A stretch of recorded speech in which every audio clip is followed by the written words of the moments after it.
Welcome back, my friend. I have already received word from Alfino. To think that Flame Marshal Huayu was the Garlean agent. I know not what to say. Together with Robon, Eline lent us much-needed aid at the time of our Order's founding. She was particularly passionate about the need to tackle the primal threat. When we discussed the subject, her eyes fairly shone with determination.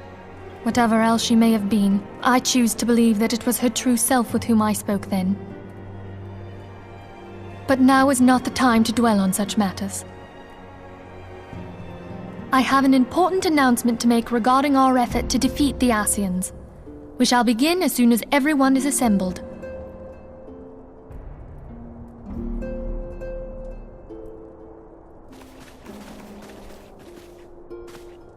My thanks for coming, friends. Moonbreeder, the floor is yours. By now, I'm sure you're all familiar with white auracite, the miraculous material that'll allow us to capture Ascian souls. Back at Snowcloak, we verified its ability to absorb vast amounts of ether. Alas, it leaves something to be desired in the area of stability. The stone can only store ether for a short while before expelling its contents. In addition to auracite's inherent limitations, we must needs be wary of our enemy's strength. Our foe draweth upon an infinite wellspring of power. Even should we succeed in entrapping him, the stone will not long contain his wrath. Meaning that, if we want to kill the swine, we'll have to be quick about it. 'Tis our belief that an Ascian soul may be permanently undone, if smitten by a sufficiently concentrated burst of pure ether. The only trouble is, we can't say for sure how concentrated the burst needs to be. Without knowing how much ether an Ascian soul is composed of, we're basically guessing. Our sole clue lieth in thy struggle with La Habrea. During that encounter, Heidelin bid you forge what she called a Blade of Light, a weapon which took the form of a luminous stream of energy. Based on your description, we believe the blade with which you vanquished your foe was composed of ether. Admittedly, your victory proved ephemeral, as La Habrea was able to use a crystal of darkness to flee into the space that lies between our world and the void. The fact remains, however, that Heidelin placed the means to destroy the Ascians in your hands. Be that as it may, it would be unwise to assume that she will do the same when we next encounter such a foe. Quite so, my lady. We must needs find the means to forge our own blade of ether, one to equal that which Heidelin did benevolently bestow upon her champion. That is all well and good, but it seems to me that producing such a blade will require a prodigious quantity of ether. Whence will it come, pray tell? Oh, what if we had 2 pieces of white auracite? One to trap the Ascian, and the other to store the ether for the blade. Oh, nice try. But it's as I said, the stone won't hold ether for any length of time. We'd still need to collect the stuff there and then, sorry to say. And therein lies the rub. Finding a way to create the blade whenever and wherever we choose. Twould seem more research is in order. I'm going to linger a while, perform a few more tests on the auracite. And I could do with some help. Urianger, why don't you lend me a hand? Mine apologies, but I am required at the Waking Sands. Lady Minfilia hath given me sole charge of the premises. 'Twould be unseemly to leave them unattended. Sole charge, you say? So you're basically alone there, then? Well, that settles it. I'll just have to come to you.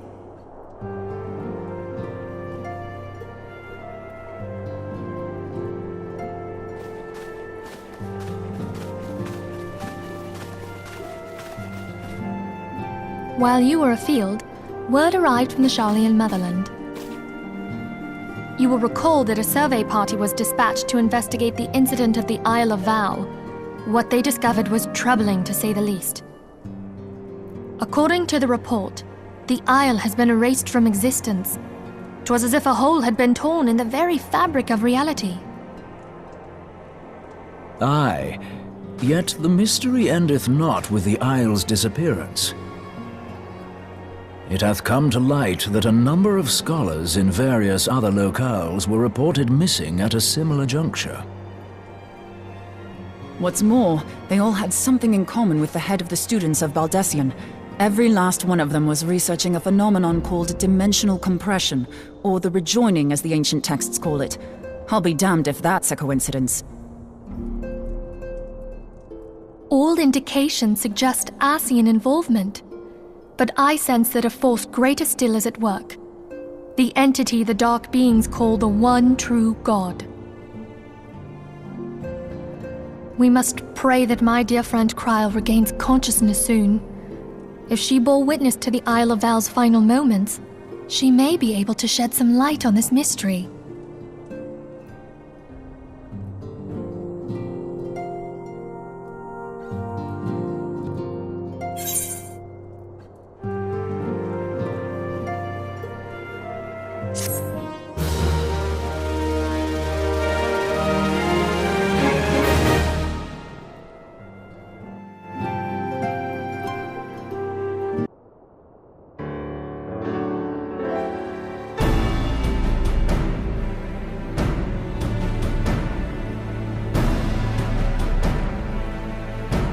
Following the calamity, the forces of the 14th Imperial Legion entrenched themselves in strategic locations across Eorzea.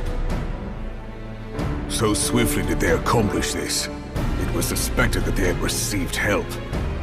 To think that it came from Huayu, my right hand. There is more. We have reason to believe that Huayu didn't deal exclusively with the 14th. She also answered to a higher authority in Garlemald. But this higher authority could not have been the Emperor. By consenting to the Media Project, Solus Zos Galvus showed himself to be more concerned about preventing the spread of primal influence than claiming Eorzea for the Empire. He would happily have seen the lot reduced to ash.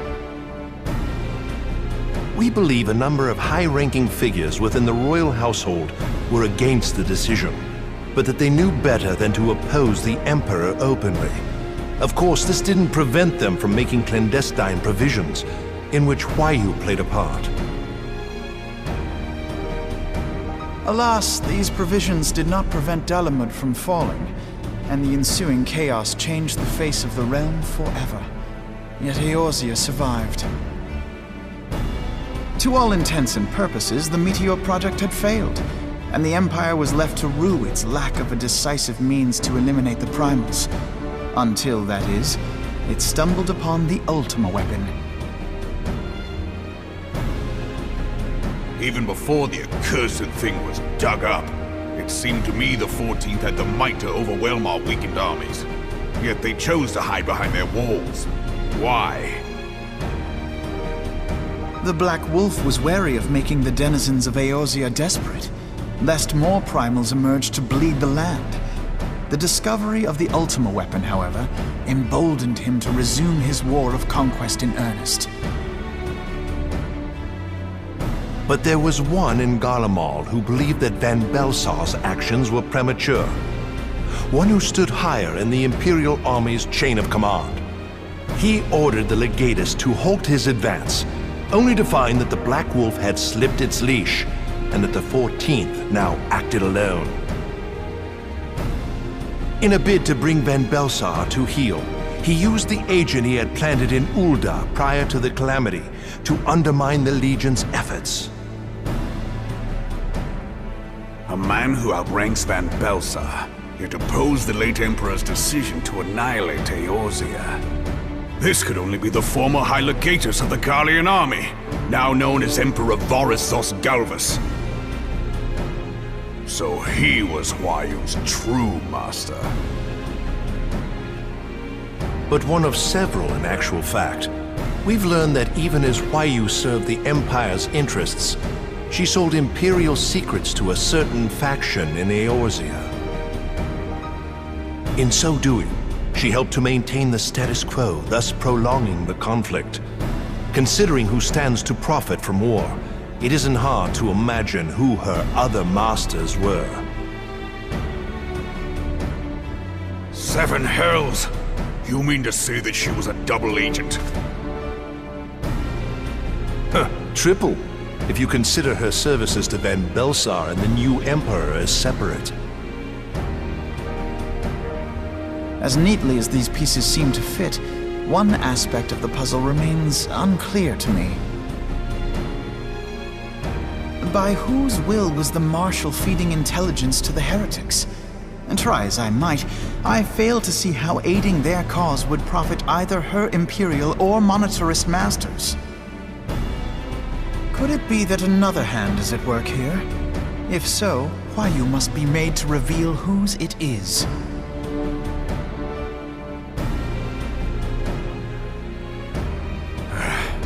Not only have I lost a trusted friend, now I must interrogate her as a stranger. Not a pleasant task, I grant you, but a necessary one. Unless we weed out the ivy, root, stalk, and stem, it will simply grow back. I know that full well. Those closest to Huayu have already been detained, and I will question them alongside her.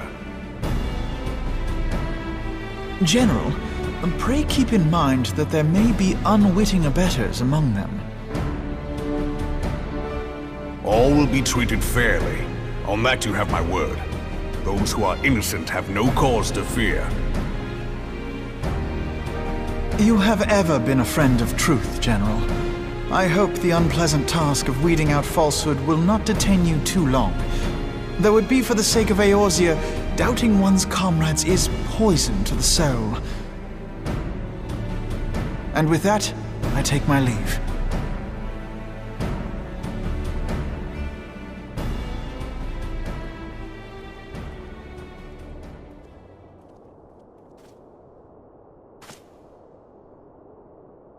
All these years, I've been made to dance to their tune. How could you, Huayu?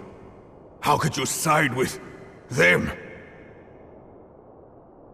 Those cankers who take from this land and give naught in return, who use their power to disempower and grow fat while the people starve. I know you can hear me, monetarist scum! Your crimes will not go unpunished! Tayam, purge this land of your sickness! Before the eyes of the 12, I swear it!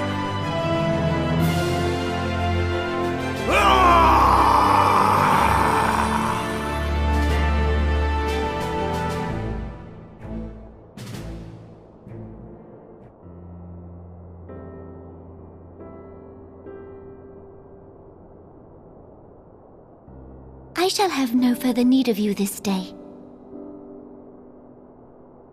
Your Grace.